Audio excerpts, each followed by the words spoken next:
Hello! Welcome, everyone. Welcome to World War III. And yes, I've got the mayhem of madness himself here to help me usher in this new era of, Atrophy? Chaos? Yes! Yes. I am a fond lover and believer of human chaos that's being created. I love it. I enjoy the popcorn madness. Hey, you know what? I might have my wish. I might get a Fallout setting after all. Yeah, definitely. It could actually happen. I mean, though it would be kind of incorrect. It'd be more like a Chernobyl kind of thing or Stalker type moment because the Russians are going to most likely do it first, or maybe the Ukrainians, depending on which way the that wind blows. It'd still be Russian. Oh yeah, I know. But as sitting there going is like sitting there watching the news and stuff like that. Russia is upping their nuclear defense. It's like, yeah, I saw that. Okay.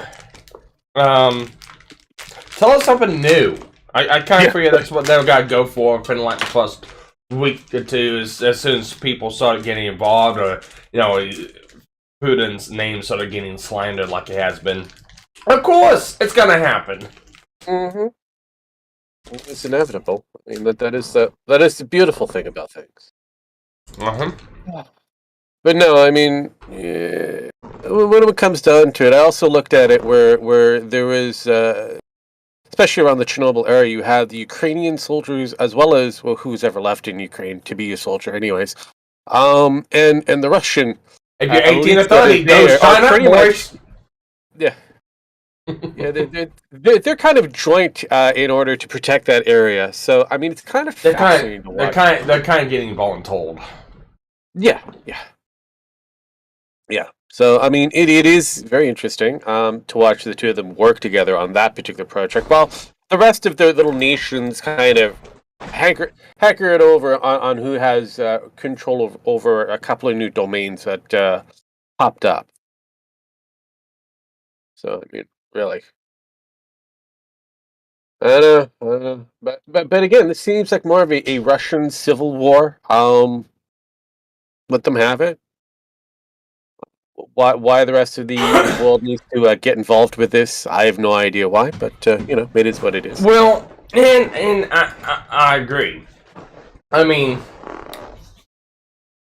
for all of our wise leader in the U.S. that everyone so gracefully voted for. Yes. The most popular president you had in history so far.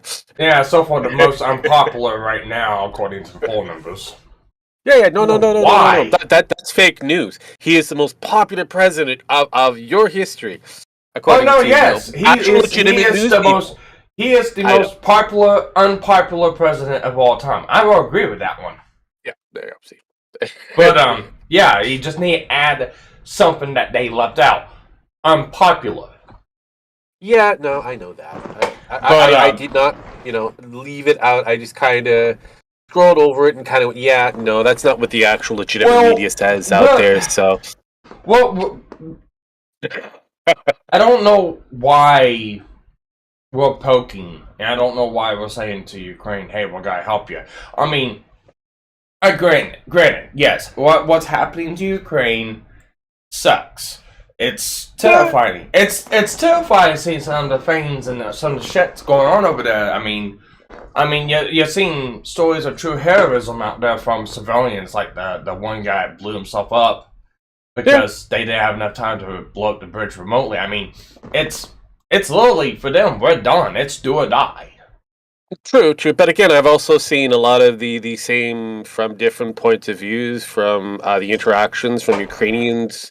Yes. Who are mildly going through their entire day, going across Russian tanks and that, who are waiting for gas, kind of going, hey, did you want to tow back to Russia? Yeah, I'm seeing two different stories here. I'm seeing two different stories. It really kind of depends on where you're at within the country and where this is taking place at. I mean, like in the rural areas, You see some of the locals just pull up, go out of gas, need to tow back to Russia. Yeah. But yeah, you go into the more popular areas like in Kiev, it's they'll hunker down because they don't know if a fucking a plane's gonna swoop in or a fucking tank or whatnot. So I mean, that also kind of proves to you that there's even a divide when it comes down to if you go politically speaking. You have those who are more of a rural area who have more of a Republican or a very conservative mindset, whereas those who are in the city are pretty much lean and more left leaning, and it's kind of weird how that actually works. So you've got yellow bellies in the city and hardworking individuals out in the country who have to fend for themselves, stitch themselves together. So you've got two different personalities going on here. And when you go back into the city, and again, you see a lot of those individuals who are fleeing. Most of them are in the right age of being conscripted. Yeah, they're like, fuck this shit. Nope. Yeah. And a lot of them are within the 18 to 30 male perspective who are trying to flee the cities. I see a Canadian chat. Hub, I'm calling you out. What's up? There's a hurt there. But yeah, no, I found it fascinating just watching this kind of go down. Those who are willing to fight happen to be, older generations. Those who don't wish to fight happens to be younger generations, generally speaking. I wonder why. Yeah. Well, so I'm out here. Okay, you're out. I hope you're not in Ukraine. I thought you were in Canada. Yeah, probably. Yeah. I mean, it was bad enough having to deal with fucking trucking protests, so it's. I mean, he did have to deal with those. He had to deal with those evil Nazis out there honking their horns, saluting the old Führer of yesteryear, according to some political pundits. Yeah, but when it comes down to like the Ukraine Russia thing, it's like one. I'm gonna be with. I'm guessing a majority of. Not only the United States, but also majority of Ukraine and Russia, we just need to stay the fuck out of it. Pretty much. The UN needs to just stay the fuck out of it. Because at the end of the day, I don't like Putin. I don't think a lot of people does. He does have some. He does do some really good strategic calculations and stuff. Sometimes he doesn't. At the end of the day, Putin is an old representation of the yesteryear oligarchy of the KGB in control of just about everything. And yeah, he's kind of moved around in whatever political offices that he's been put into. He kind of runs the show for the most part. Yes, they do have they have a president. Yes, they have a parliament. Which is kind of weird. It's for show. Yes, that's what it is. It's all for show. Nothing. Behind that presidency seat, it's still the old sickle and hammer. So yes, correct. And at the end of the day, we are looking at two different regions in Ukraine that have pretty much. One's pre-Soviet Union. Yeah, and the other one's post. Soviet Union. You got two different factions. They pretty much want to cut themselves off from Ukraine and go back to Russia, the USSR, the old classics. This has the same kind of argument I've heard with Ireland. Well, you know what? And Hub's got a point. I think it's EU and UK's problem. The rest of the world keep doing sanctions, etc. You know what? I completely agree with that, except for one great big glowing factor of that whole doing sanctions thing. Hang on, before you go down. As a Canadian, Herb, I have an issue with one particular wording you put in there. It begins with an S, ends with an S. It hurts everybody if you do that. Yeah, well, and see, that's the point I'm trying to get at too. Is with sanctions. You want to sanction someone? Fine, sanction someone. You don't shut down a major fucking oil pipeline. This does affect Canada and US with the Keystone XL pipeline. You don't shut that pipeline down and then tell Russia, oh yes, you can open up your own pipeline and then buy fuel from that country and turn around and say, hey, we're going to sanction you. We are extremely fucked in that aspect. Well, my other, I'm again being a crossbreed. I have German descent in that. I look at Mama Merkel and that ilk over there, and I kind of go, where is that all coming from for Germany to be running the way it is? Is it coming from the United States? No. Is it coming from any of the other EU-based countries? No. Is it coming from Canada? No. Where is it coming from? It's not even coming from Iran. Yeah, no, that'd be an interesting pipeline to go through. So no, where is the closest region that they're getting this oil from? Noodle scratcher. Yes. So you're cutting your nose to spite your face. This is the worst idea. You want to beautify yourself. We can't do sanctions unless we're in a position to where we're able to. Back 2 years ago, we were in a perfect fucking place to levy all sorts of fucking sanctions against Russia. Now, it's just shooting us in the fucking dick. It's shooting Canada and it's going to shoot the entire EU, UK, everyone over there in the dick. That is the problem of this whole thing. As much as the world governments, United States, Canada, all of them, as much as they want to say, oh yeah, they hate Putin, they were sure fucking eager and in a hurry to fucking buy oil from him and make sure that, oh, we don't have our own supply, but we're going to get it from them. And that's why we're in the fucking predicament now. And I really wanted to talk to you to see if you can get a hold of Arthur to see if he wanted to come on and talk, because I kind of find some of his points and views interesting. I really want to talk to him about it. But yeah, it's like Biden's opened up. I can't remember what it is, like our own reserves to kind of help cut down what's going to happen to the fuel prices here and other places. Here's the problem: 70% of that's going to China. Yep.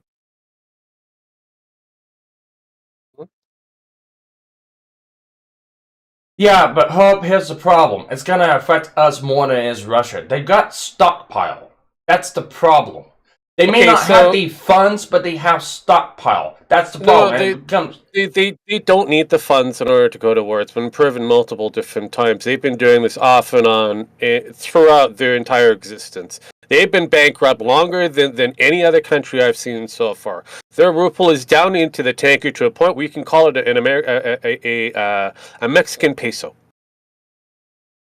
But they have one of the top 3 militaries.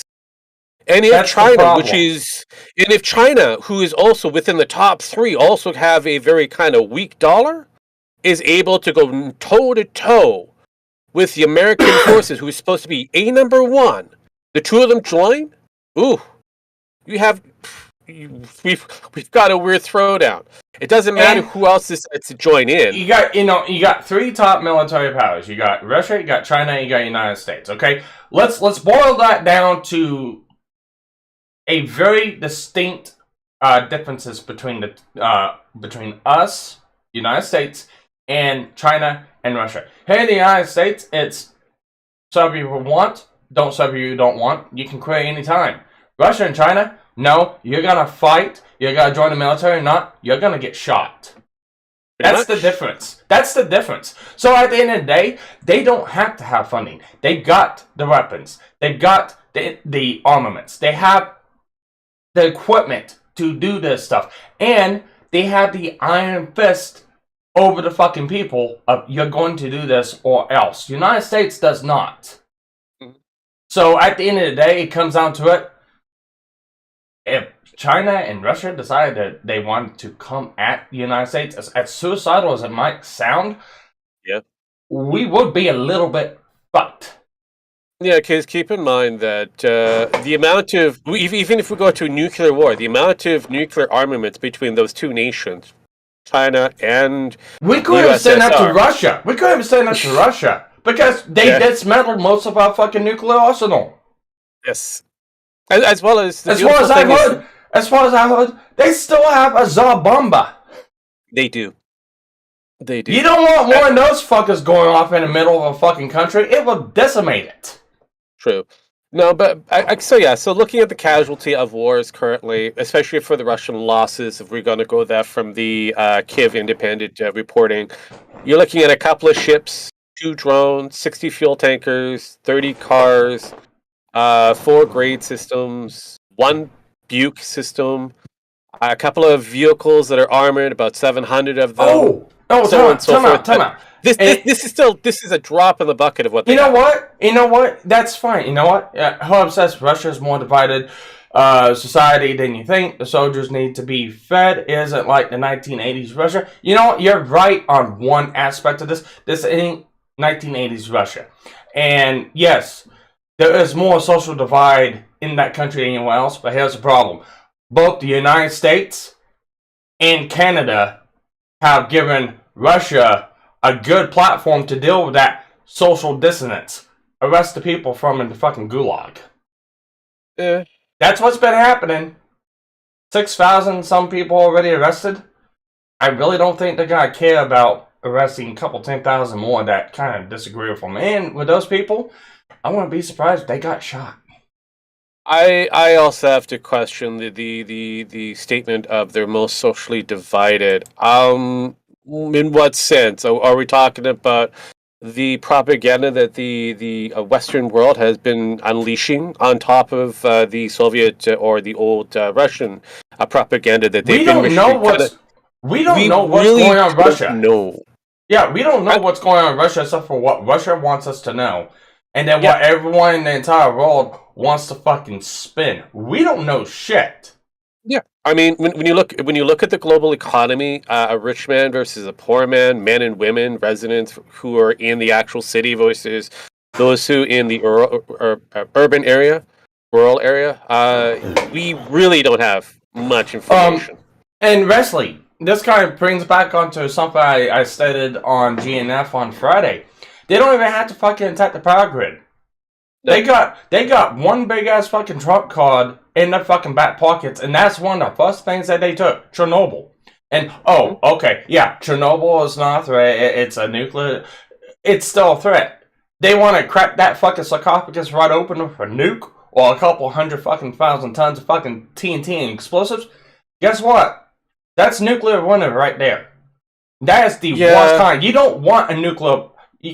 Compared to blowing up a Chernobyl and using that as a threat tactic, yeah, Russia might get affected by it too, but at this point, I don't think Putin cares.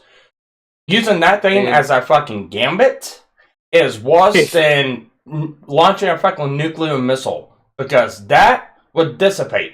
Hiroshima and Nagasaki. There's people living back in those cities now. Those were 2 places bombed in World War II. It was inhabitable back in the 80s. The weird thing a nuclear bomb going off, yes, it's devastating, but it's not long-lasting. Blowing up a fucking Chernobyl? That's a world national fucking scale disaster that you can't put a fucking cap back on it then.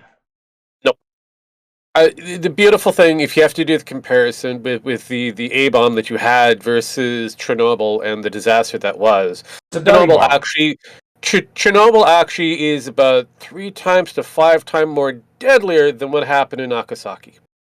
For an extended period of time, not just for that brief couple of years that happened, for an extended amount of time. It's still more deadly today than what Nagasaki was 5 years after the fucking bomb dropped. Yeah, and it's kind of weirder. You also have to kind of look at who has control over Chernobyl at the moment. Is the Ukrainians in control of Chernobyl? No, Russia is now. So if the Russians are in control with that, they have their forces there with Geiger counters and everything else ready to go. Who is to say they don't also have explosives rigged to go as well? And realistically, who's going to be affected more so? I mean, you got to look at the wind pattern. It's going to leak right into all of Eastern Europe, going into Western Europe, more so than it is going to go closer towards the Asian or even the more deep-rooted Russian continent. So realistically, the UN is on a is walking on eggshells at this moment. They don't know how to approach this. If they There's go no out, way. There's no way to fucking approach it. You got a madman that's in control. Now, granted, all this is speculation. However, it might be speculation, but I fucking speculated this back when I found that, hey, yeah, they took over Chernobyl. I pretty much stated to myself, within a week's time, Russia is going to declare themselves in a higher state of awareness and have their nuclear arsenal ready. Guess what? That just happened an hour to 2 hours ago. Yep. They're getting their nuclear arsenal on standby. Yeah, so you're looking at, if you look again, going back to the disaster for '86. Yeah, you could have had all of Europe being uninhabitable. Not only that. If Putin thinks Russia's gonna fall, what do you think's got? You think he's going to leave gracefully? You think it's gonna be, oh, I'm sorry, I made a mistake, I'm back? No. He's got to level the fucking playing field. He hasn't left gracefully even when he lost his term for voting for actual democratic votes. He lost. He found a workaround. Yeah, to assassination. Into office. Yes. Yeah, assassinations. That for a small area, but most of what was these are the contracts that you have to fulfill now. And he took over. He was no longer considered president. Now he was prime minister. So he created different structures where he's always constantly in office. He's always going to be there till the day he dies. He has control of the board. If he doesn't like anybody, it doesn't matter if they're supposed to be higher ranking than him. He will have them come to the office and they will pretty much lay down their lives for him. Yeah, whether they want to or not. So at the end of the day, it's not a long. It's not a rating game. It's not a rating game of, okay, when is Russia gonna stop Ukraine? Well, can we trust them? Pretty much it was, hey, we're sending peace officers in to make sure that these two countries are protected. Ended up being a full-scale invasion going after the main capital of Ukraine, Kiev. That was a lie. So, are we to assume that Ukraine is his only sight? No, I think Ukraine is just a buffer stop. That's it. Get as much land between you and your enemies as possible. He's basically using Ukraine as a shield, and that's what he's going to be doing, is using Ukraine as a shield for any kind of land-based attack. Because, now the only places to come from Russia is either from the northern sea, and guess what? This is the perfect time of year where that can't fucking happen because the seas are fucking frozen over completely. We gotta go through China? No, we're not gonna go through China. We're not even allowed in China. Oh, we gotta go through North Korea? No. Kimmy's not gonna allow that. In fact, he's probably rooting fucking Russia on. So the only places that we got to go at them is through like Poland and Ukraine. Now, if anything, Poland is next up to Ukraine. I wouldn't put it past it. I mean, this could have been easily resolved if NATO and the UN just simply said, "Hey, you know what, Ukraine? Though you want to be a member of our little alliance that we have here, I think it might be in our best interest to not do this because it might upset the Russians who have an issue with border control as it is." So, I mean, and at the end of time, as I said, okay, well, other major countries gotta be affected. People are gonna be affected. Not only with Ukraine, like I said, we're always seeing skyrocketing gas prices here. It jumped from like $2.90 a gallon up to about $3.20 a gallon. So, gas prices are gonna go up, and they're gonna continue to go up. That's gonna affect multiple aspects of the economy. Fuel is the number one driving factor that skyrockets inflation because it takes fuel to transport that stuff. But how much fuel you gotta use to transport that stuff depends on how much prices general are gonna go up. This is gonna be worse than COVID at the end of the day. Yeah, pretty much.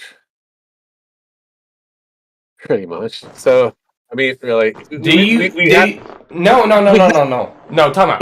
But, Hub's like, do you guys believe that Putin believes in mutually assured destruction? No, I don't believe he believes in mutually assured destruction. It's, I'm going to nuke the world if you try to come at me. That's what I think. Again, I have to kind of put it in a KGB kind of mindset. If all else fails, if his country fails to do what they're supposed to do, I can see him destroying his countrymen to no ends and taking as many people out with him. And this is where we have to kind of look at it from a madman point of view. Look, we had to go up against a madman, well, a four-tiered madman in World War II. What happened to them? Well, luckily for us, they didn't have any real means to reach out and touch other countries. That's the whole benefit of like World War I, World War II. Yeah, they had the they've had that like rail cannon and stuff like that, but they didn't have any nuclear arsenal. Yeah, but I mean, okay, Herb, at the end of the day, yeah, they may have had worse leaders. That was worse leaders for USSR for their people, and for what they had available to them. Is not look, you could. Here's the problem with the other statement there, my friend. Because we believe the man is nuts, and we should stop him. Problem is, has the countries that surrounded him have been able to stop him?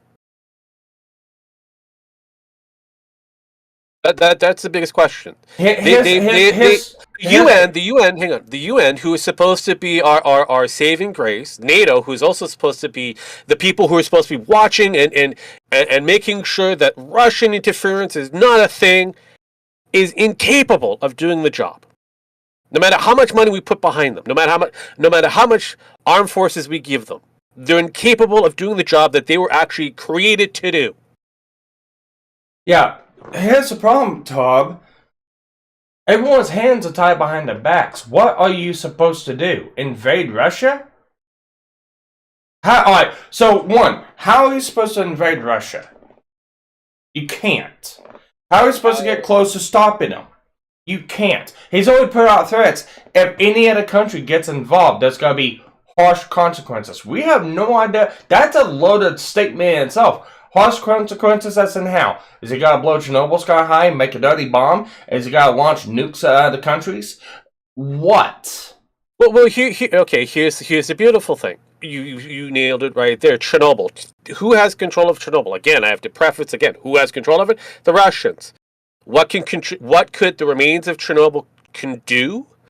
Was any kind of bomb? 88 could destroy 88 countries in one good swoop. Here's the problem, Hub. Nobody's gonna go into Poland. We can't. Poland's already got a fucking opposition against the UN. Yeah, the Polish went out of the UN. Sanctions make it highly costly. Alright, sanctions make it highly costly for other countries that don't rely on world supplied benefits. Russia has not. Okay, I have to preference on this one. Where is all the benefits for the sanctions when it comes down to Russia? Where is the supply line that Russia has that's going to be hurt if there's a sanction within their country or against their country? Here's another one too. Has that stopped Kimmy? No.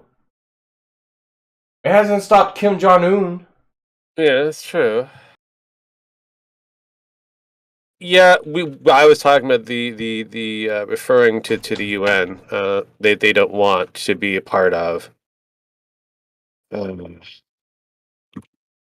I mean, we are arguing kind of semantics here because if we're going to be looking at NATO, they're more so worried about diversity and making sure that everybody has inclusion for their interests going forward. That they've lost the actual goal.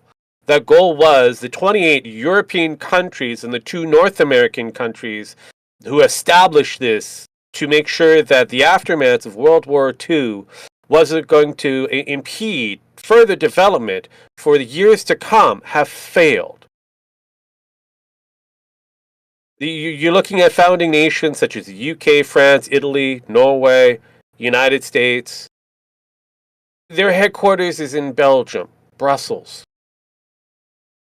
So, Yeah. the Polish... Okay, China keeps North Korea going. Cool. What's to stop China from making sure Russia keeps going? That's basic. Look, do you know who the actual founding members for the Asian alliance that's been created?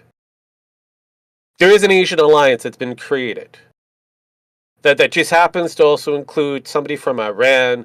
So they have the Saudis in their deep pocket as well.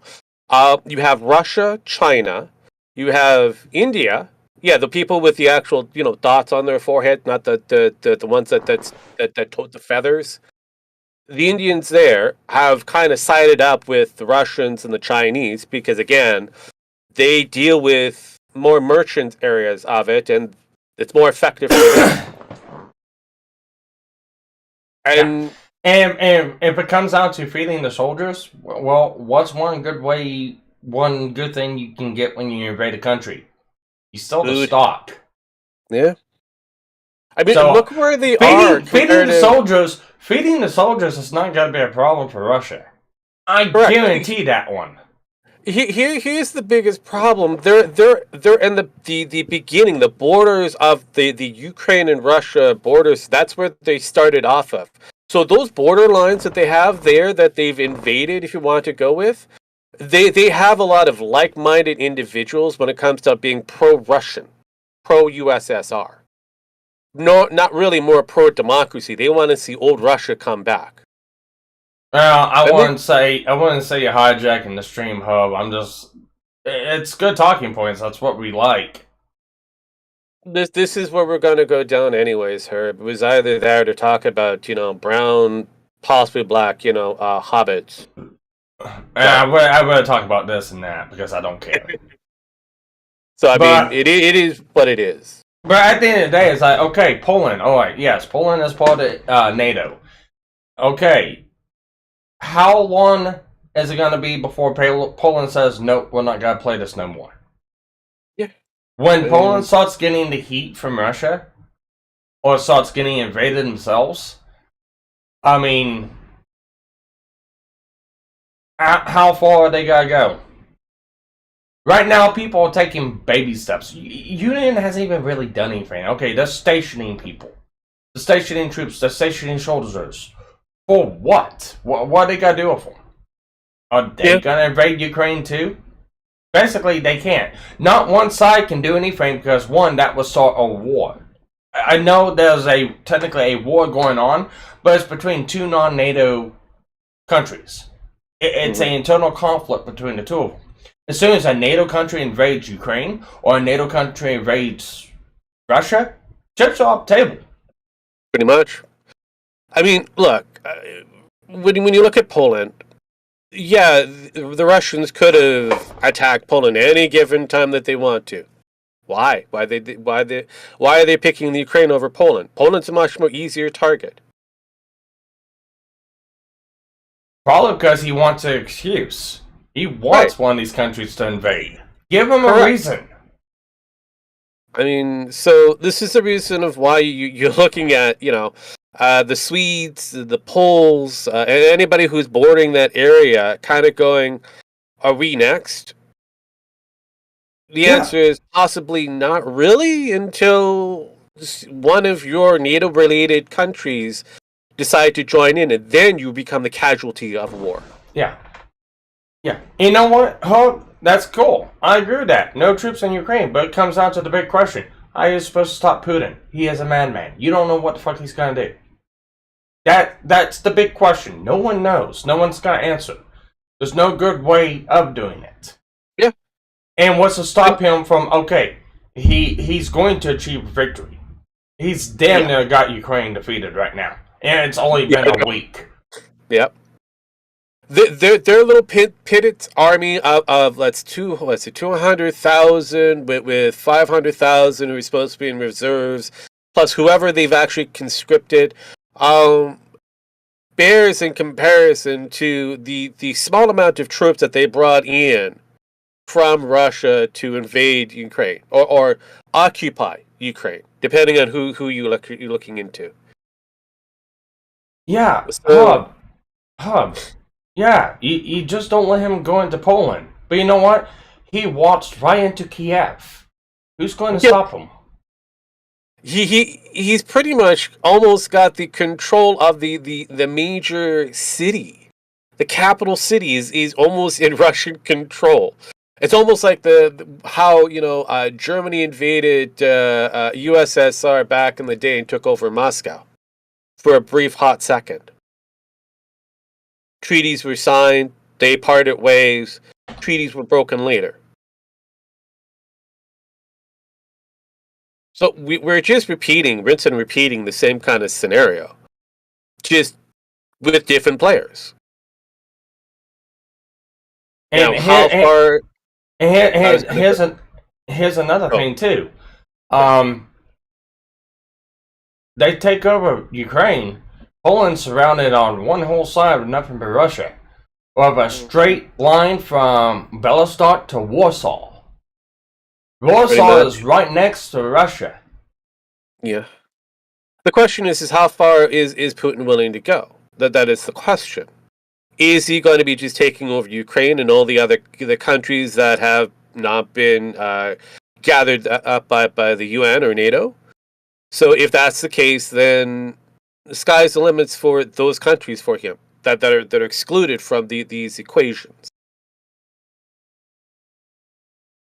And how is NATO going to respond? The UN is not doing that good of a response. Oh, we're going to put up sanctions, and most of the supplies are not coming from Eastern Europe or Western Europe. It's actually coming from Saudis. It's coming from the Chinese. It's coming from the Indians. So who's cutting off his supply line?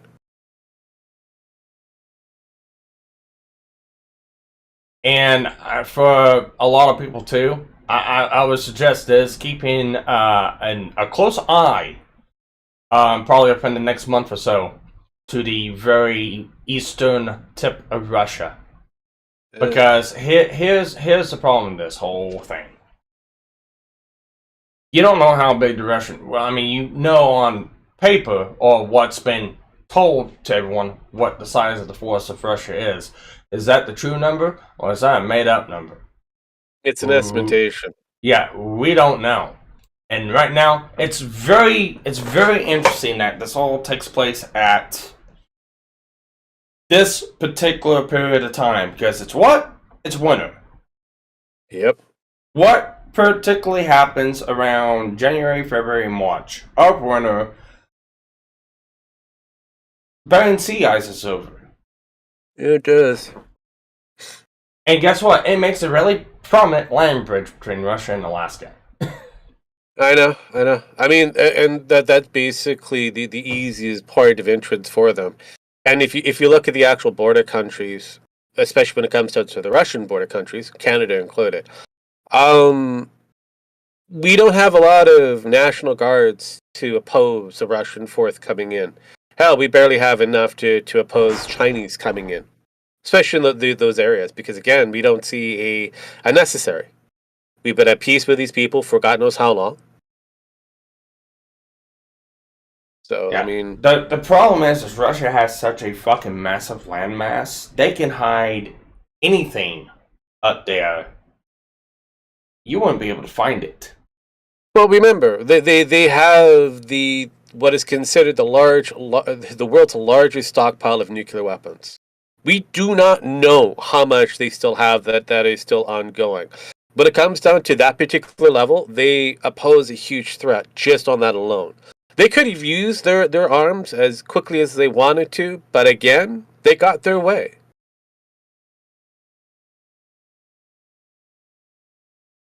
What little implosions that we had sacrificed ourselves.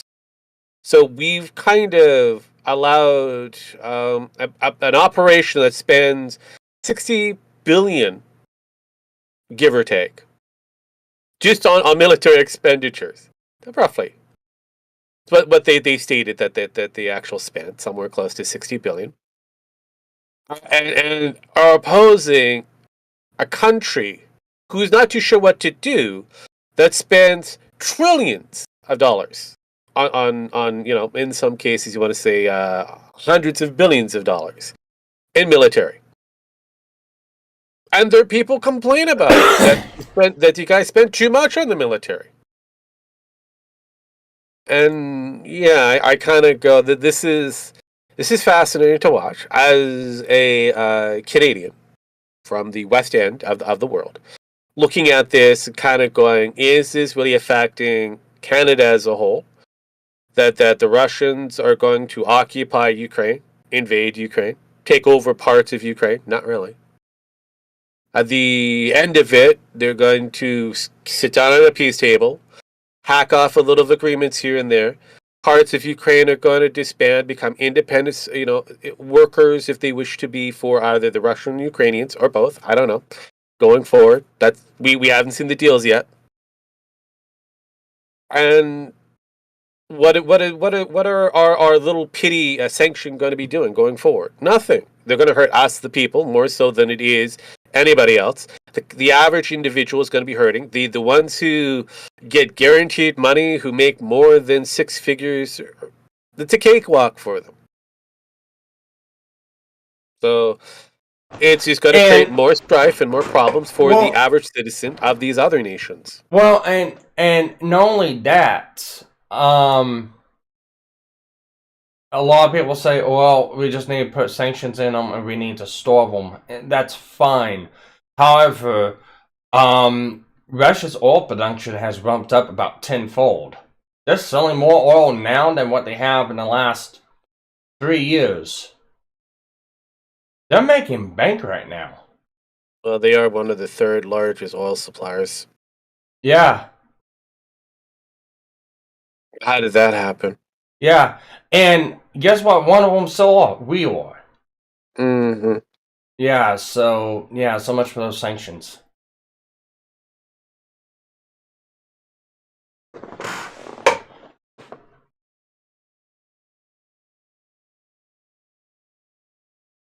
So I don't know. It's fascinating. Yeah, and right now, here's the thing. And I'm going to say this right now. It might be unpopular to a lot of people. That's fine. I don't care. I know for a fact that Trump's still in office. This one fucking took place. This one took place because Russia wouldn't have had the gumptions to do it. Russia has spent a year watching, and it only took Russia a year to spend watching.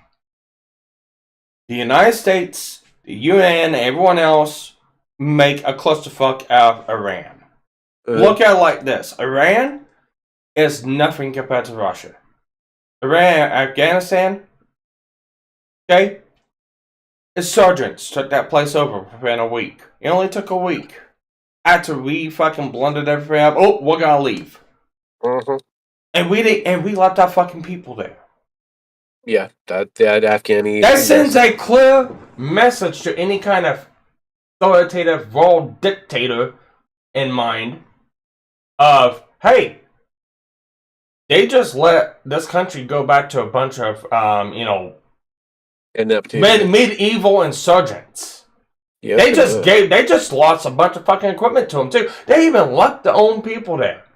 Yeah, they don't want anything to do with it. What's gonna stop them? What's gonna keep them from stopping me doing what I want? No. Here's the other clincher. Some of their own people have kind of come to us. Those who know how to run their operations inside, whether it be some of the bigger ticket item like, I don't know, Google or whatever, they all have infrastructure knowledge of how to destroy a country. But they're on our side now. All we have to do is talk to them, get them to do the job, and they'll do it. Remember, these are people who are supposed to be criminals of war of your country who pretty much escaped and have been ostracized to the USSR, or sorry, to Russia. Hey, Hub, it was always fun having you come on and chatting with us. Yes. Join back in sometime. You have fun as usual. But no, I mean, I look at the actual, the top producers, and I kind of look at it kind of the United States, Saudi Arabia, Russia, Canada, China. Those are your top 5. Well, here's the funny thing, too. The XL pipeline would have been done by now. It should have been, yeah. It would have been done by now if it wasn't stopped. It was stopped. Yeah. Then I was going to kind of counter this with the amount of people with the worlds that use or consume the most oil. The top 5 happens to be in order: the United States, China, India, Japan, and the Russians. Kind of funny that the Russians are the 3rd largest producer of oil, but the 5th when it comes down to using up that oil. So they've got a surplus somewhere that they're just giving away. I love it. I again, this is a brilliant thing. It's a great strategy for the Americans. I love it. As a Canadian, looking at it, kind of going, "Hey, we are one of the least countries we're one of the countries that use the least amount of oils. We're actually almost at the bottom. We are beaten out by Germany when it comes down to consumption. So sure, we have oil that you guys can get, but for whatever reason, your leaders have turned off that top line because global warming. Well, drop a couple of nukes, you don't have to worry about global warming now. Pretty much. That's all it takes. Well, so it's just, I like I said, I find it hilarious. Bad enough that like I said before, I listen to that in the background as I peruse the internet, and I find more craziness that happens. So, yeah. Daily Wire has its own little thing that they're doing to try to get people to think on the whole Joe Biden thing. They were asking people in the California area, those true Biden supporters, the loaded question of what has he done that has been a very positive for his first year in office. He's giving away a lot of stuff to other countries that use that stuff to then go to war with people. Yeah, but that would be considered negative if you want to go that route. But here's the beautiful thing. I can only name off negatives. No, I know, but they said positive. They kind of went. None of them had a positive anything to name in that particular interview, which I thought was interesting because they're like the only positive they came across, at least one of them came across, was the fact that he wasn't a Republican, and that was it. I'm like going, so the only positive you got from this particular president, who's supposed to be the most popular president in the face of all of presidency of the United States, according to papers, black and white, that you have nothing really truly positive to actually say of what he's done that's been good for your country. Very fascinating. But you're happy that the fact that he isn't a Republican. Makes sense. So dumb. No, I know. And then we have the Freedom Convoy of 2022 lurching closer and closer to the outskirts of DC. So that should be interesting and fascinating to watch. They passed through Oklahoma, I know that much. Yeah, no. If and when it actually arrives there, should be interesting to see exactly what happens. I know there's supposed to be a contingent of National Guards. It's supposed to be surrounding the actual DC again. So, more walls are going up. But wait, I thought the Democrats hated walls. Yeah, only when it keeps, potential voters from coming in to vote for them. Yeah, that's it's kind of weird. Weird how that works. Or how that works. I mean, again, I'm not a Republican. I'm not a Democrat or conservative. I just Just call a it as it libertarian. is. I'm just a libertarian. You know, mid-center as best I can. Sometimes I lean left. Sometimes I lean right based on the information given to me. And as I see it, I think it's stupid, but I also find it funny. I find it hilarious. So yeah, we're watching the kindling being lit for the tinderbox that just happens to be resting on top of it, and I'm just sitting back to see what kind of explosions we're going to get. Probably big bright ones that leave fallout. Well, you know, it could be thing. The only thing I'm waiting for is the annexation of Canada. That was a thing in the Fallout universe. The annexing of Canada. The Canada gets annexed in the earlier parts of the Chinese American War. I think that was in 2062, wasn't it? I believe so. Yes, yeah, I believe it was. But yeah, no, like I said, I'm more interested in see how that's going to.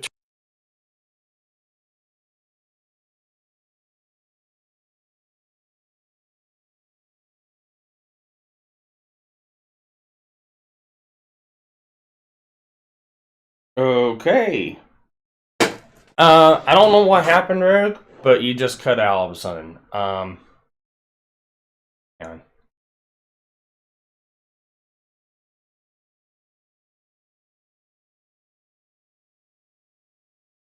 You there?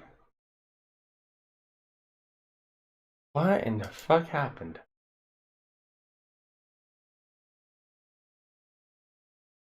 I don't know what the fuck happened, but Rogue just cut out. So,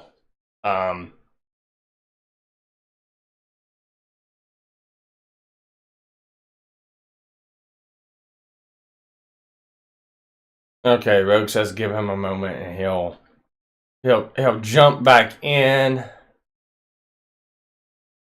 Yeah, Mike might have dropped. It's all good. Yeah, that's what happens when you have a boom on the show. Most of the times, things get boomed up. It is what it is.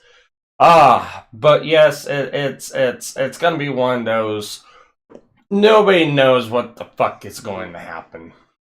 Okay, I think I think Hey, I hear you. We I got think a Rogue back. Yes. Okay. So I'm really thinking, and it's happened before. Actually, the worst boomer is dealing. Okay, the worst boomer happens to be Maxwell St. Jerome's. Max is the worst boomer out there. My God, playing Valheim with him was ear piercingly. I thought my ears were damaged. For the longest time. Maxwell, I thought you didn't like hanging with Maxwell. No. I didn't say I didn't like hanging out with him. I just didn't like him when he was spurging and blaming me for all of his troubles. I mean, I don't mind being blamed for certain issues, A but spug for and every true issue, yeah, nature. he spurged it. Yes, I mean we've had the occasion spurgs, and every spurg that I've dealt with so far, I put them in a timeout. I give them opportunities to fix their issues and grow up and go forward on a lot of different things, and they come back. I mean, look, we have an open door policy in GNF. If you want to go, you can go. You want to stay, you stay. I have no control over you. I don't dictate your life.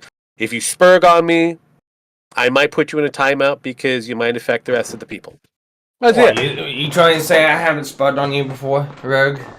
Well, I mean, you spurg, but not in the way that you blame me for my entire existence on your problems and woes. Well, fuck no. No. I mean, fuck, I don't think you've done more to fucking help me out than anything else. True. I mean, How in the fuck did you affect me? Again, it's kind of weird, but it is what it is. People tend to blame other people for situations when they get into their dark places, as a quote from Mundane Mac. And it becomes a new problem. You kind of go, okay, I'm going to give you some space.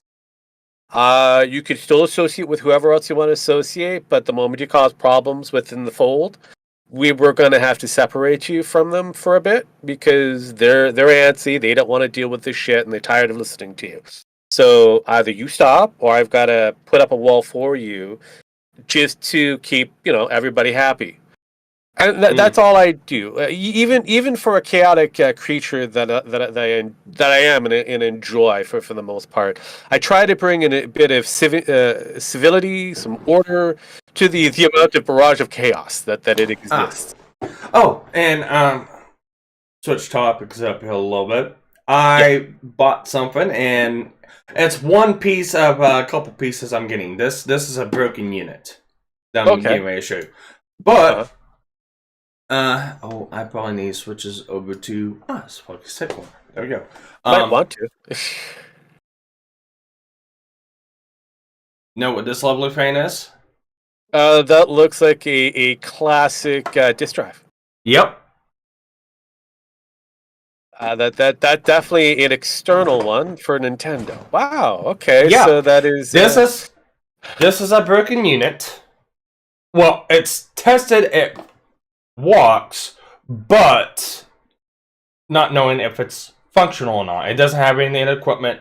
It doesn't have any of the plugins, accessories, or runt nuts to it. It's just the disk drive. However, I bought this one because it's like $30. And I've wanted to take one of these apart to look inside of it. It's real interesting how to put together and stuff like that. However, I did find a unit that comes with a fully functional disk drive. Okay. A fully functional Famicom Classic system. The cream red colored one with the controllers built into it. The original Famicom. Yeah. With all the adapters, all the things that go into it in 3 games. Famicom, yes. Yeah. I have played with the Famicom. It's an awesome thing. Yeah. But I ended up getting that. I haven't got the other unit in yet. Once I get that in, I'll plug it in and see if I can see if that works. If it does work, plug this up, see if this works or not. I do know they have issues. Well, I don't want that. I know they have issues with the belt drives and all. Yeah, no, it only has a memory space of 32 kilobytes, if I remember. Actually, it's really cool. And I looked up a bunch of this stuff. Anyways, the disc system, Legends of Zelda, is a port. Well, it's not a port, but the Nintendo Legends of Zelda, the one that comes in the golden case. Yeah, that is a port from the Famicom. Yeah.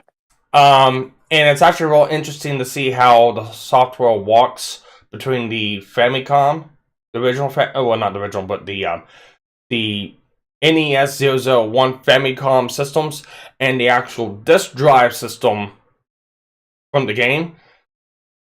You have more enemies, you have more range of movement from the enemies, and you have less lag from the disc game than what you do from the actual cartridge game. Well, I also kind of look at the hardware itself when you compare it to the gray box to the cream. Actually, it's cream, white, and red. The gray box is bulkier and larger versus the actual Famicom. So it is fascinating the way how they built it. Well, it's fascinating how they built it, but you gotta remember too, they built they built the top loader NES Famicom after they made that. The problem is that they wanted more versatility with it. So, like with Super Mario Brothers, you can play it on the original Famicom. However, you're not going to be able to play like the Duck Hunt game with it because there's no way to plug in a light gun to it. Same thing with a couple of the other titles. So, yes, it's the original model, and it still is the original model. It still has all the same components in it, but it's got added capability for the controllers because the way the controllers work, all the circuitry is on the actual circuit board for the controllers. Compared to the plug-in circuitry, just has a generic IC that translates all the button pushes to a code format that the CPU can then filter out and figure out what the user's putting in. So there's a lot of drastic hardware changes, but for the base hardware that runs everything itself, they're both basically identical. Correct. The difference I know for your external what is it, disk system, that also comes with a battery pack. I believe it's what, 6 C-volts?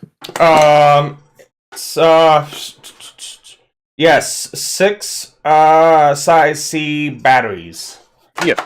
It can be powered by that, or it can be powered by AC drive, because this thing is only used on boot up. That's the only time this is booted up. Once you power it up, you stick the game cartridge in there. What it does is it reads off the disk and then stores all the pertinent information it needs into RAM. That's why it's much faster and much more lagless on this system than it is on the Famicom, because everything's still in ROMs. Yeah.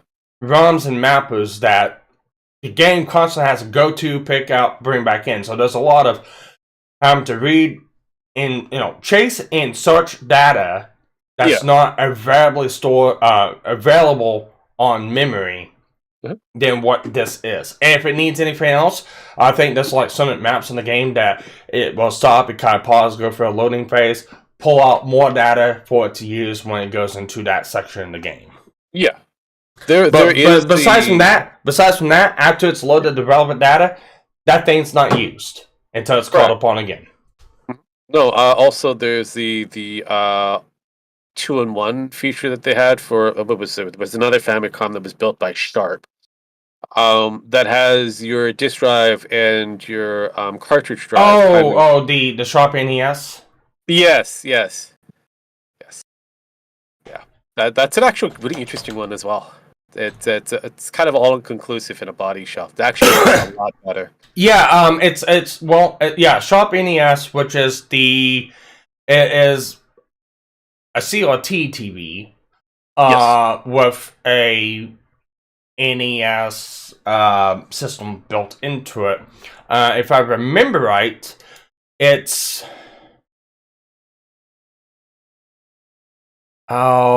had. I can't remember off the top of my head. I do know for a fact that Game Tech got one of those Sharp NES TVs and he tore it apart, looked at it, went through it. It's interesting because it's got the setup of the original, top loader. Yep. But it's got the circuitry capacity of the front loader. So, for anyone out there that's played or has been around the NES market, there's two distinct versions of, the NES. You got the front loader and you got the top loader. In America, it was primarily the front loader was being sold because design choices, they wanted to make it look like a entertainment system. They were going off the basis of what the VCR and stuff like that looked like. Mm-hmm. And then the top loader is basically primarily Japan and some other places like in Europe and UK. But they also went with the front loader saw in the UK and Europe, stuff like that. Now, exactly the same hardware. There's only one difference in them, and it's the RF and video transcoder abilities. So, they both have the RF modulator attached to it, basically changing all the audio and video signals to radio frequency signals for the TV antenna signal to be able to pick up. However, the front loader is a little bit more superior because it actually provided a S-video, chroma signal, and a stereo. No, it's not stereo, it was mono. Excuse me. A mono sound output. So you can actually take a cable, plug into video, plug into mono. You can split that up and make stereo if you wanted. And then plug that into television. And it was a more seamless video than what the RF signal was. Because RF, you usually get gel bars, it's a little bit fuzzy, just kind of... You turn the vacuum on, the fucking screen would be fuzzy because the radio frequency interference from electrical devices. The video out, audio out features on those were superior. And that's actually a really classic mod to do on the top loaders, is to add that capability, which is only the system only has the ability to output it. It just doesn't have the technology to transcode it. You just need a resistor, a cap, and plug into a couple of the video outlines and the audio outlines in order to make that available on the top loader, which as I said, was a really popular mod for a long time for a top loader. Then they went to like composite and S-video mods, and yeah, it goes from there. But by that time frame, they had a pretty good steep competition with the Sega Master System, so they had to evolve over time. If I remember right, the Sega Master System had it wasn't S-video, it was a equivalent. Yeah, so the Master System Classic, you're looking at would have been kind of close to the RF. Yeah, it's AV out.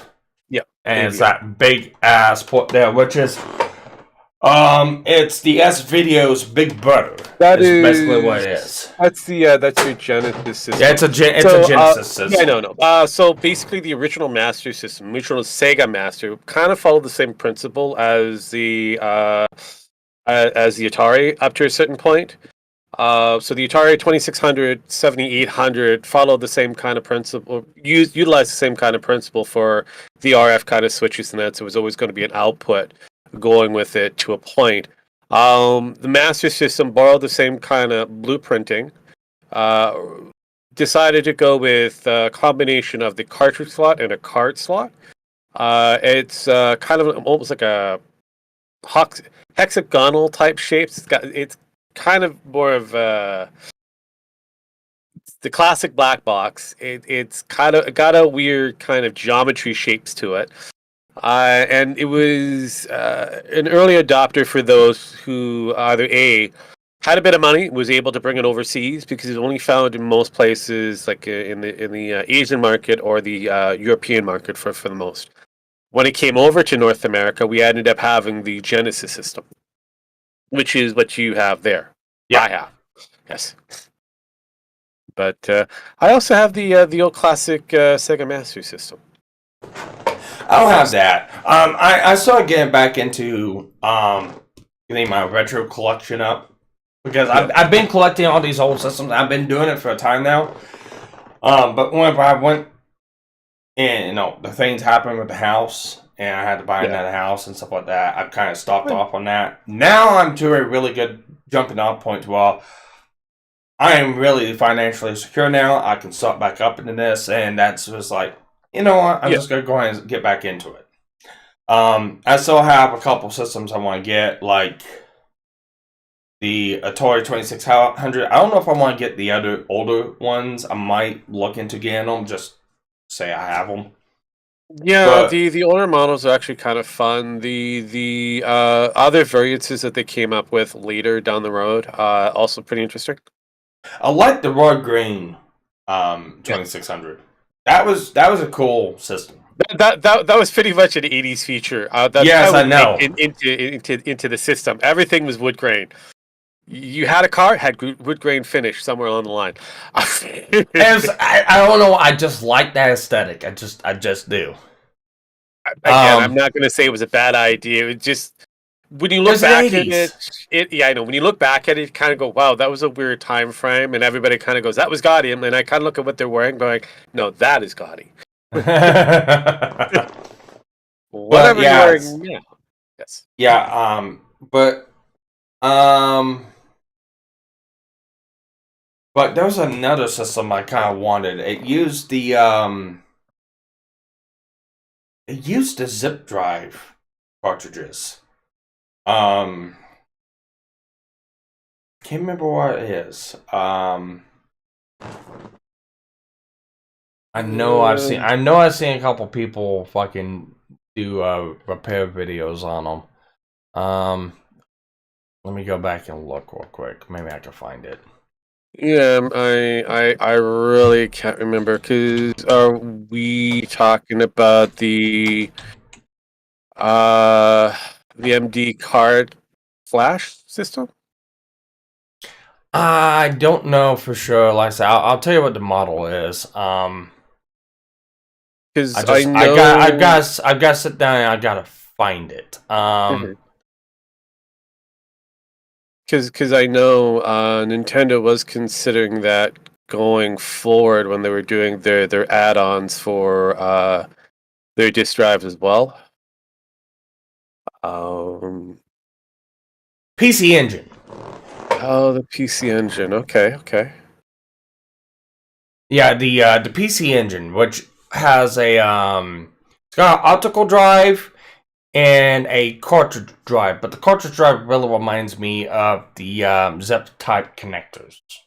Okay. Because of multiple pin outs. I can't remember how many of them, but is like the old So we were talking about the TurboGrafx 16. Yeah. Yeah. For those that want to play along. Yeah, the TurboGrafx, because the PC Engine was a mix up the TurboGrafx and something else. I can't remember. Well, the PC Engine would have considered the earlier. It was the earlier envision of the TurboGrafx, but basically, TurboGrafx 16 in Japan is called the PC Engine, and over here we did want to call it. Well, that obviously marketing didn't see it actually functional over here, so they renamed it to the TurboGrafx 16. TurboGrafx and Turbo Duo is what it's called actually. Which is the Super Graphic Console and something else. Well, it was able to do 8-bit gaming as well as 16-bit gaming. So obviously they wanted to market that aspect of the 16-bit, saying that you had if you're able to have more bits in the game, that means that it's a better system. So please buy this system. Stop buying the Nintendo.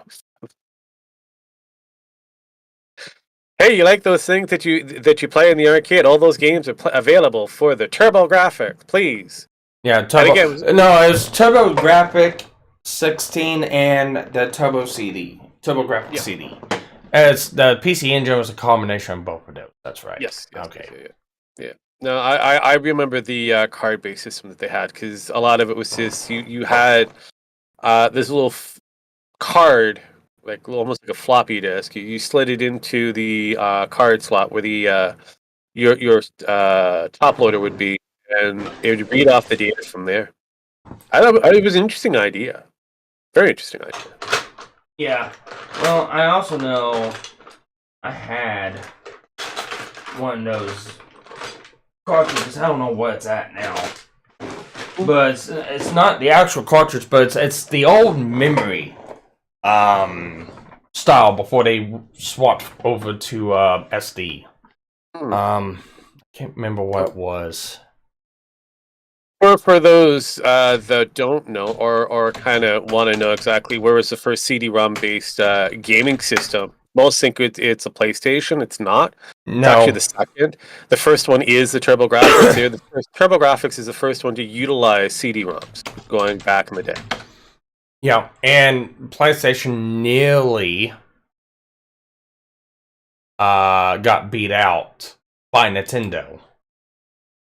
But it was one of those that because they were with PlayStation was with Nintendo, something happened, they split up, and then it was a contract. Basically, it was a contract fallout. It was a different direction that they were going with on the next gaming system that they wanted to go to produce. So henceforth, where you got your Nintendo GameCube and going forward. CF Express card.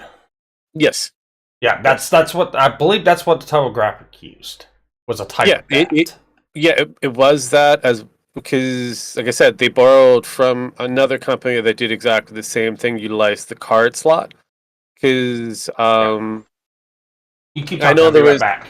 Yeah, I know, because I know there was one game that had the top loader. No, it was the Sega, the Sega Master System, the original, had the top loader and the card slot. So, like I said, they borrowed ideas that were very popular or becoming to be very popular with other consoles down the road. So when you get back to the PC Engine, aka the TurboGrafx 16, utilizing just the card slot made it a lot more easier for a player base to go into the arcades that were serviced by Namco, Konami, a few other things like that, giving them an opportunity to create a very small slot for these cards that you could be taken around. So if you played a certain game in the arcades, you can take that data, save it onto the card, take it home, and continue with the game that you were playing at the arcade. So it was a very unique market going forward. I like the idea. But when it comes back down to the Super Nintendo versus the Sony side of things, they had to follow up for whatever reason. It was mostly a contract and a difference of directions in that. So Sony, who already had the system already working for the most part, decided to put a different shell on it and just sell it as is. Why are we going to get rid of stuff that we've already built just because somebody says, "Hey, we're going in a different direction"? Made money for for Sony at the end of the day. So took away some of the actual Nintendo player base for a little bit because new technology. I'm not going to say it destroyed its player base. It just took away some of its player base. So I mean, here we are now, many moons later. So we have the big three.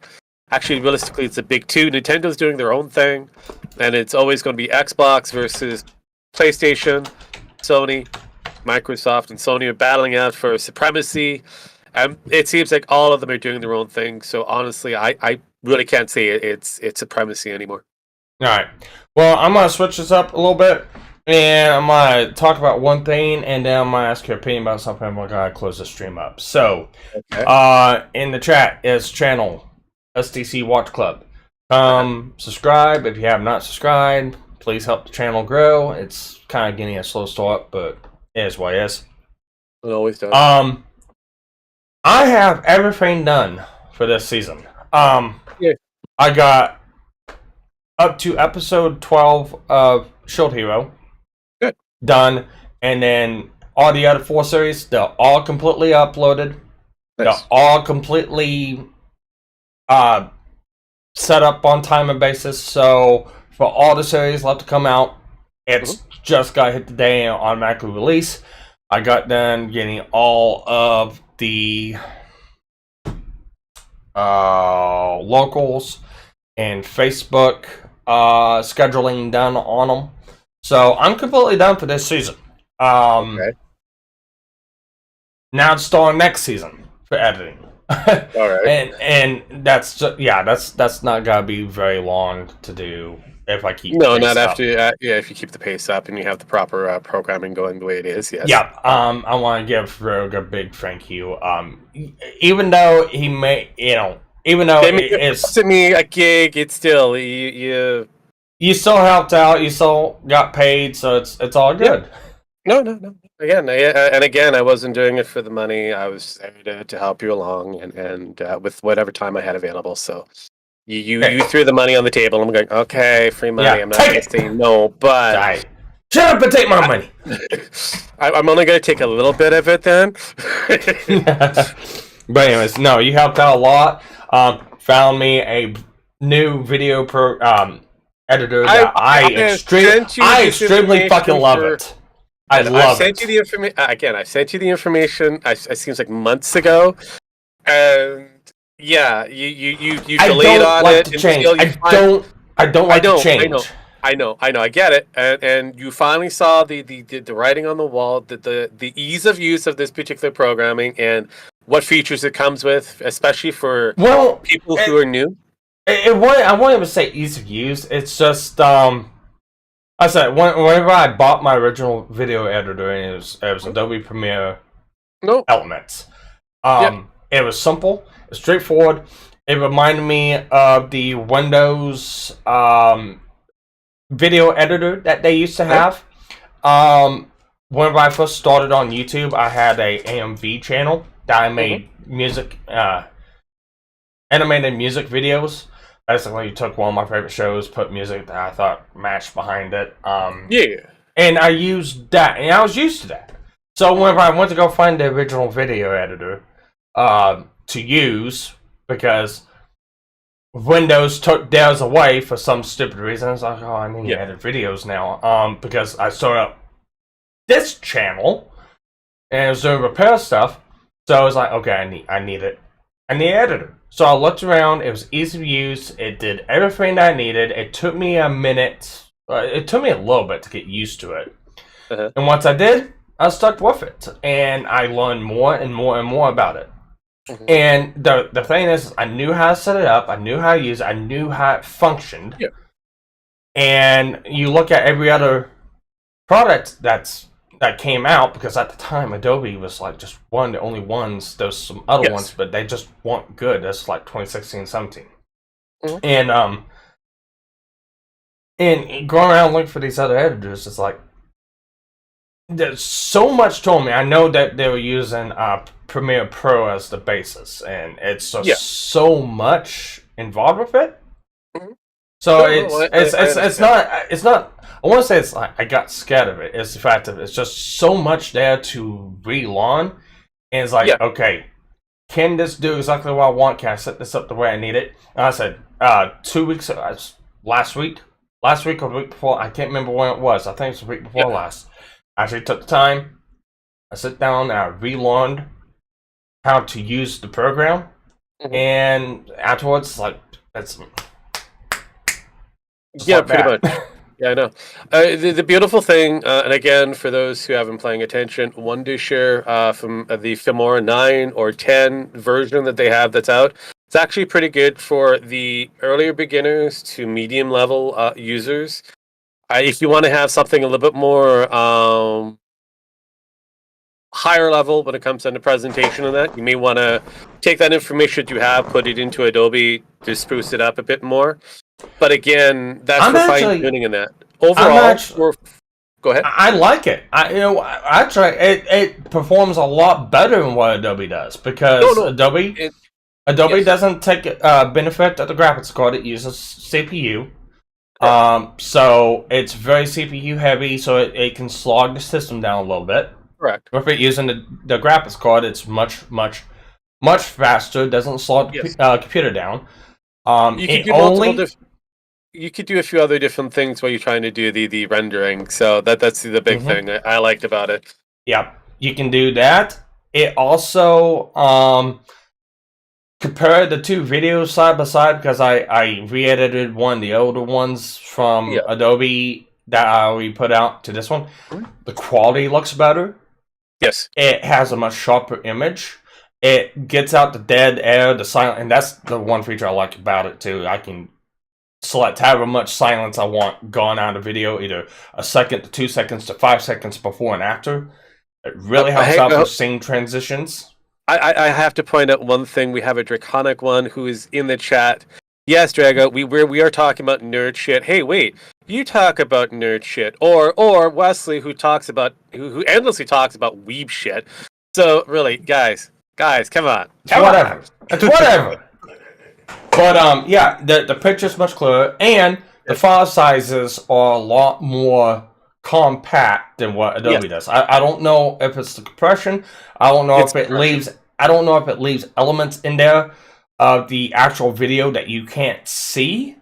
Yeah, so basically it is the compression and the way how Adobe has been structured. So it is, you can consider it like Apple versus a Linux program, where Adobe is a closed system and it has its own things that it needs to do. So you can actually take that one Adobe product presentation and put it into different areas. So you can put it into their Premiere, or you can put it into their arts program, Photoshop, or whatever. So it's got to have to access data.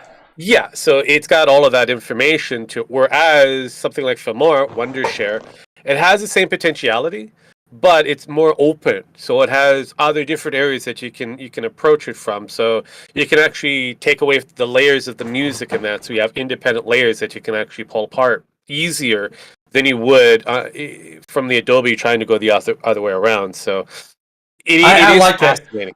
I like it because a 1.6 gigabyte video is now reduced to like 400 megabytes. So it's like it's better for me in the long run.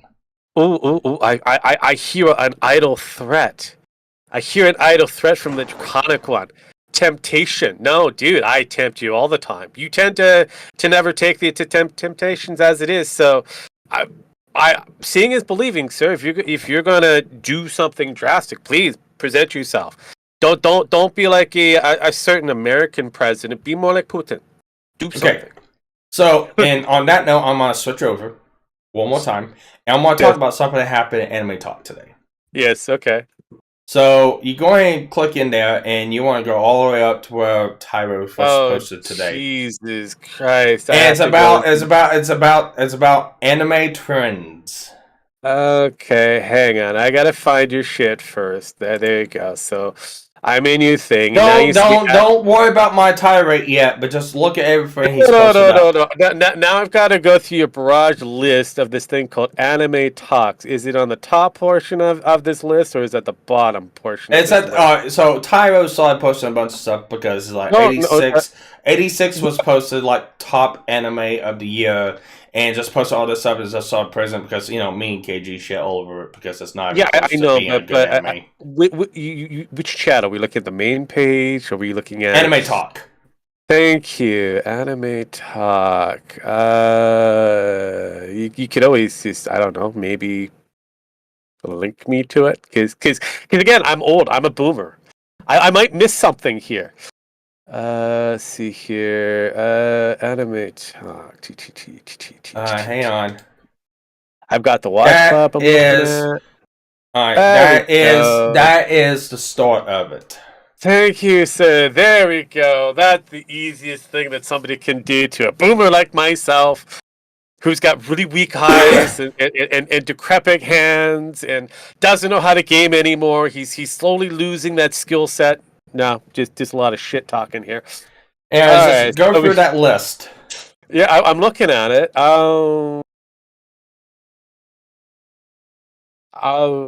Wow. Okay. Why? Ooh. Okay. I could see some being correct and others kind of being kind of sketchy. I know, and that's the thing. It comes on down to it, and just kept hyping up shows that completely got dogged on the channel. And then after he got done posting the whole thing, I started in with a fucking tirade. Because no. So the Anime Awards have always been bullshit. Same with the game. Yeah, gamies are exactly the same thing. Look, at the end of the day, Drago, you could probably point this up because you're here. Okay, there you go. See, I got him. Okay. What do you think? What do you think of award systems as it is? Period. Like the game awards, the anime award shows, the pro wrestling awards out there that exist. What are your thoughts on those? I take a shit during them. Alright, anyways, let me go through and I'll read this whole thing. But it's like, after he posted everything, it's like, 86 was the #1 anime of the year, as I call bullshit on that one. But it's like, so the anime awards have always been bullshit, same with the gaming awards. No way in hell, it's a mech, still in my book. It's a wartime story, at best it's a cyborg. There are way better shows with better story points in 2021. It's the same BS as with The Last of Us. It's just a title and number to get people to buy more. The Kyo Annie Awards have more meaning to me because it's a closed system and it's a judging system what it is. And I like the Kyo Annie Awards better because they just don't give out winners on a whim. I agree with you to a point. I just kind of look at if any award system that goes out there, I kind of go, Yeah. Anyways, Taro comes back in and says anime trending is based on community vote over critics, though so much more genuine display of what people liked. And it's like, I still stand my point because do they verify the person? The answer is no. Is it a double vote?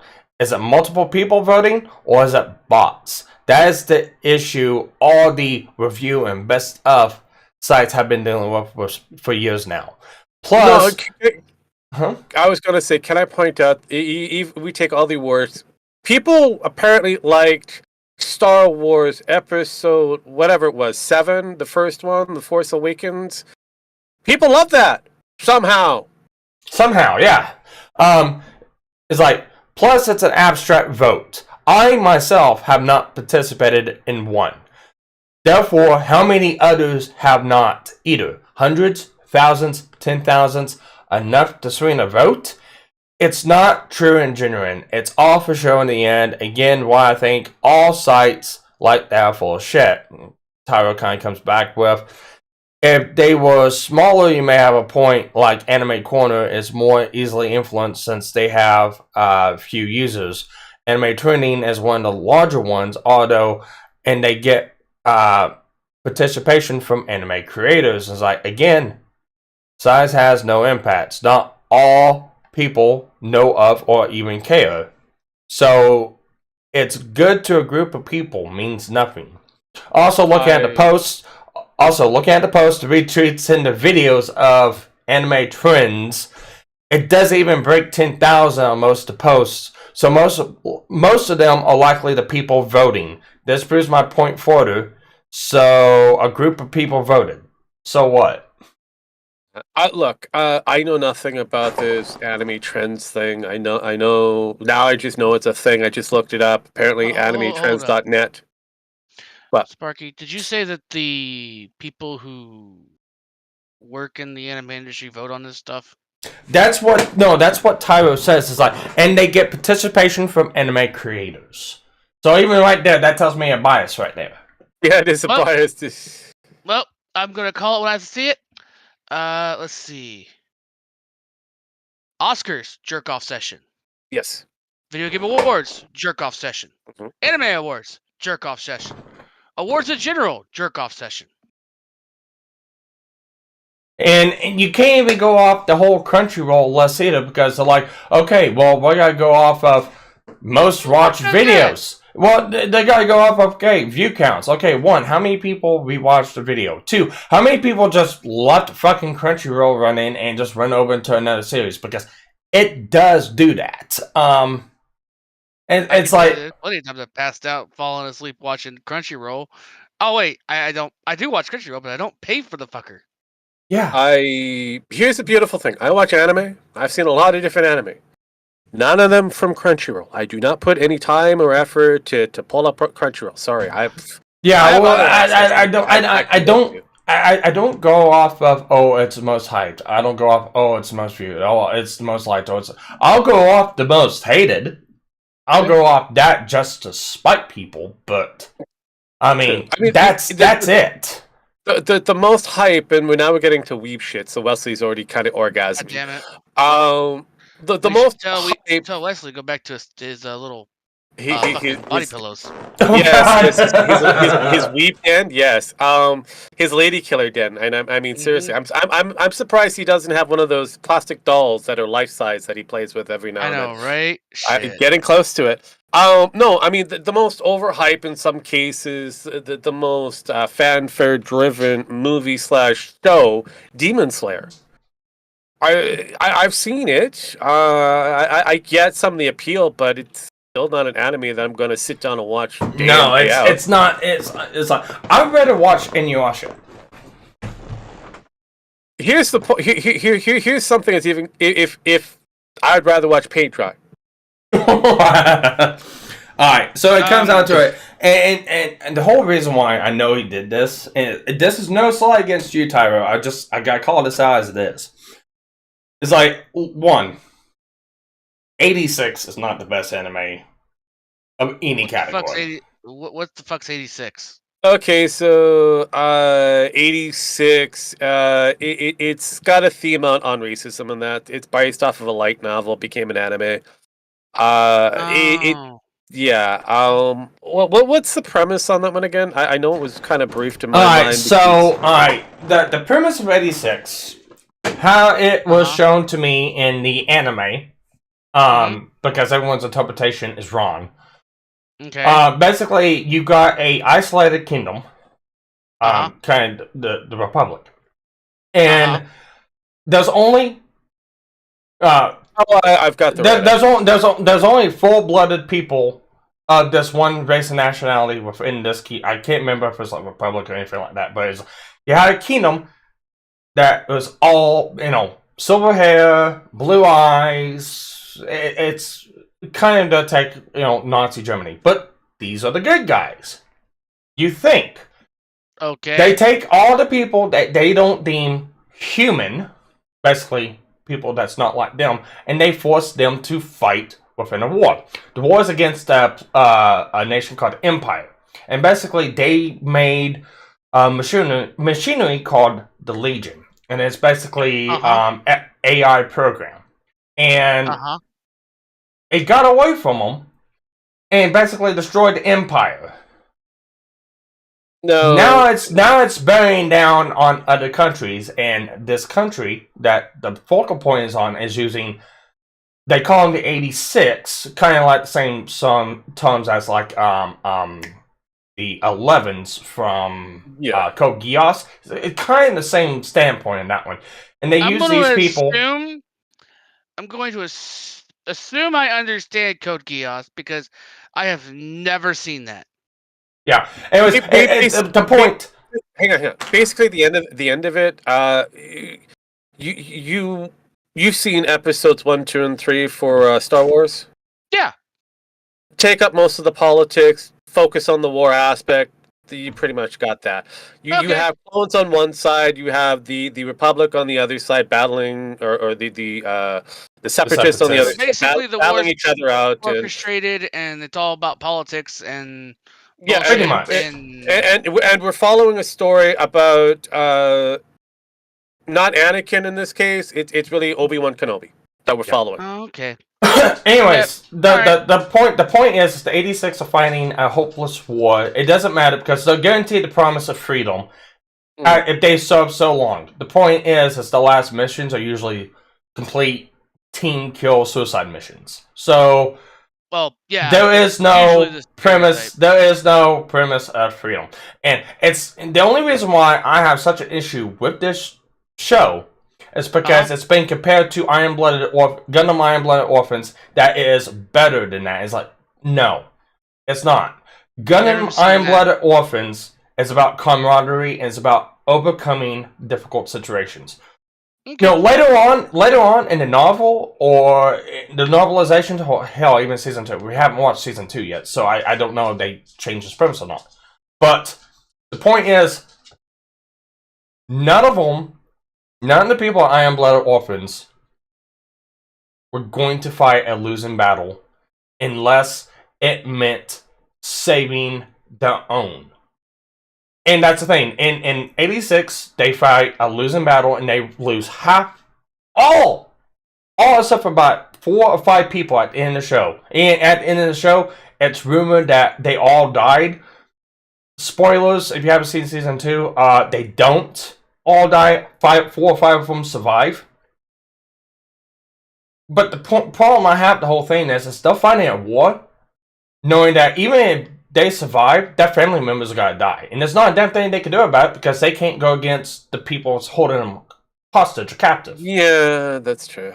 Iron-Blooded Orphans, the final battle is a fucking memento mori for everything that Iron-Blooded Orphans stood for. You had 2 of the strongest fighters stay back and literally sacrifice themselves for their friends, for their family, to make sure that they escape. They knew that they were gonna die. But it was for a fucking reason, not a throwaway reason. My book pales in comparison to Iron-Blooded Orphans. Whoever made that attribution that, 86 was better than that, go fuck yourself, go die, go jump in a river with concrete boots on. You're wrong. 86 sucks. So Sparky, so tell us how you really feel about the show. It sucks. I mean, it sucks. Seriously. You can when it comes out on Anime Watch Club, you can literally watch me and KG tear this fucker apart episode by episode by episode to a point Tyler got frustrated. It's like, oh, we're probably not gonna do season 2. I can't defend this. It's like, you don't have to defend it. You don't even have to hype it up. It's a show. We watched it. It sucks. Yeah, it's. I mean, not everybody's gonna like every anime. I mean, Yeah. and not every anime It's has. not even has a great mecha. taste. It's not even a mecha because it's been compared. It's the best mecha. No, it's not the best. It's not even a mecha. Okay, they are in tanks with legs. Okay, if anything, they kind of resemble the Tachikomas, but that's it. Okay, it's a tank with legs. It's not a mecha. That's not the premise of what a fucking mecha is. Okay, it's got AI. It's got sentient robots that attack humans, try to steal the brains to make themselves more sentient. Okay, fine. It's more closely regarded to a cyborg anime then, not a mecha. So, Okay. my question is, when it comes down, Sparky called it tank with legs, Drago. Yeah. What other franchise has tanks with legs that exist and have gone to war? Ghost in the Shell. That's one, but I'm outside of the anime market.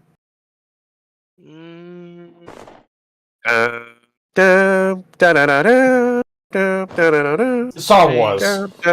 Yeah. Star Wars. It's aesthetic, okay? It's like trying to call New Dominion Tank Police a mecha. It's not a mecha. I know. I'm just gonna wait till next time someone asks me a fucking question. No. Okay. Still, no. Honestly, it is fascinating. I will call it a wartime show, a wartime era storytelling that's really sucky in places. A wartime anime. I can call it that. I can call it a cyborg anime because the premise of what the Legion is. Yeah. I can even call it a robotics anime. I could call it that all day long. It is not a mecha. I mean, there's BattleBox Red that also has the same kind of formula. It's tanks with legs and wheels and shit like that. But to turn around and say that's a mecha, I have many questions on that one. Many questions. Well, all I'm gonna say is things that qualify as a mecha for me, or not that clearly. All right, so mecha anime in manga known in Japan as robot anime. Yeah. Roboto anime or robot manga. Or anime and manga that features robotic mechas in battle. So it's gotta be robot-like, okay? Evangelion, mecha anime. Sakugan, mecha anime. Darling in the Franxx, Gundam, mecha anime. Escaflowne, mecha anime.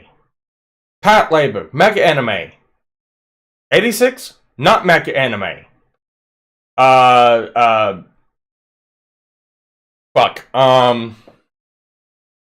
Well, New Dominion Tech Police, not a mecha anime. Ghost in the Shell, not a mecha anime.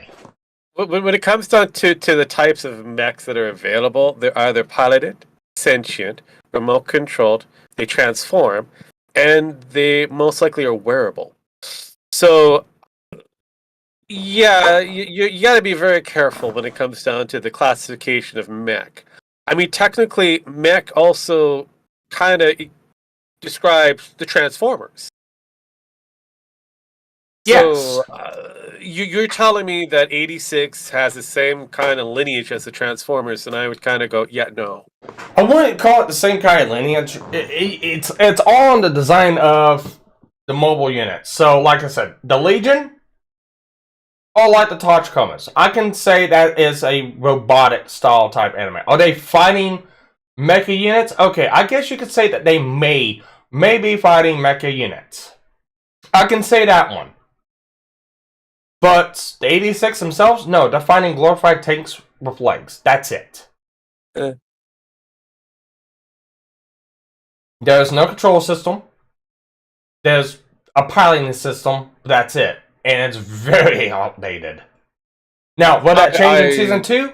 I don't know.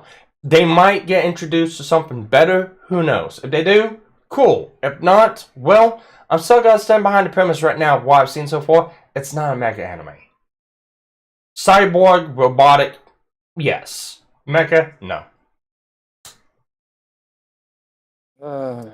I'm gonna have to break it to you, Wesley. I've read some of the light novels. It doesn't get any better. I've done some research and I've seen a little bit where it goes. You know, if you want to say it gets better down the road, fine. I guess you could say it gets better down the road. But it takes all the premises and the principles that you see in season 1 and throws them out the fucking door. Basically, it gives you a different show afterwards. Going and based on how the light novel and the mangas have taken it. It's a completely different show. Do you have the 86 still? Yes, you saw the 86. The girl that you see in the season 1 that is kind of coordinating all the 86. Yes, she's still there. She has a new group of 86. However, now the focus is split between her and the former 86 that's now in a different capital, and different region. Okay, they're no longer the 86 now. They are now soldiers with a differing empire. The dynamic has changed. Yeah, you're going from 2 points of view, like you have in season 1. But like I said, the dynamic's completely different now. Hold the fuck up. Did you just say they have 2 fucking points of view? Yes. Yes, that's how the show goes. You will see the point of view of the main protag from the 86. To watch that. Yeah, I can't stand. I already can't stand that already. Yeah, but that's one of the things that kind of irked me and KG in it. It's like, okay, so one aspect we'll see one episode. It's from the point of view of the coordinator that directs the 86 that is under her command. We see the point of view from her. Then the next episode, it kind of backtracks, and now we see the point of view of the protag from the 86 communicating with this coordinator. So you see the aspect of in the capital where it's nice and safe. She's no harms. She hates the fact that she has to use 86, but because of the structure dynamics of it, that's how the system and society works. She's trying to fight to change it, and well, she kind of fails to a point. Now, then you see the 86, and you see them struggling throughout. It's just one of those shows that gives you 2 points of views. It's very jarring. I think they should just went with one point of view and kind of switch back and forth between the two, not tell 2 differing stories at the same time. Yeah, like I said. Again, and wrestling kind of just proves my point right there. They barely go back to her in the second part of season 1. Okay, what was the point of season 1 then? If we're not going to go back to that dynamic of what we were going into, what is the point of it? There is no point then. You're telling a completely different story from a different point of view now.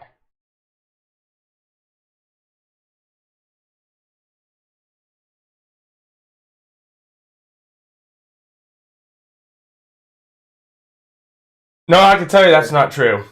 I can tell you I think she ends up leading a change of revolt with 86 against her capital. Is what happens. But if you're watching from primarily the standpoint of the show, I don't know because I don't know what it covers. But basically what you're telling me is I'm right on the whole thing. They're telling a completely different anime now. And that's the case. If that's the case, one of the fucking point is there to watch it if they're not going to continue on the story that they had. The story that they had is a fucking suicide mission. That was worthless. Yeah, that is basically what it's supposed to be, but there's more to it than what meets the eye as per usual. I know, that's just got pissed me off more about the show. So 86 season 1 part 2 is probably going to be more of me and KG just dogging the hell out of it. Not gonna get any better. Like I said before, not gonna get any better. I can tell you what the secret is, but that just destroy the entire show for you. I think I already know what the secret is. Okay. I think the 86 joined up with the remnants of the Empire that made the Legion is trying to stop them.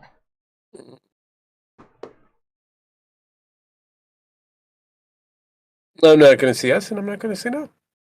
I'm gonna let you figure that shit out. But yeah, no, if they've based it off the actual light novel, no. You guys could argue that more. It's fun to watch. Yeah. Anyways, I'm gonna go over that little tirade I had Anime Talks. I thought it was an interesting point. Uh-huh. Anyways, I'm gonna go ahead and end the stream out now. Thank you everyone for watching, and thank you everyone for joining in.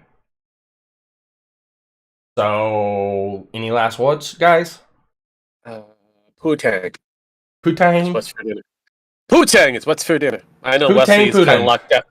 Yeah, the poo-tang. I know Wesley's kind of lucked out on that one, so he's just gonna have to eat his pillow. More Wesley this. Drago, any last words you want to give No. before? No, none. No. He's got none. He's got nothing. Okay. Thank you for joining, and fuck off, everyone.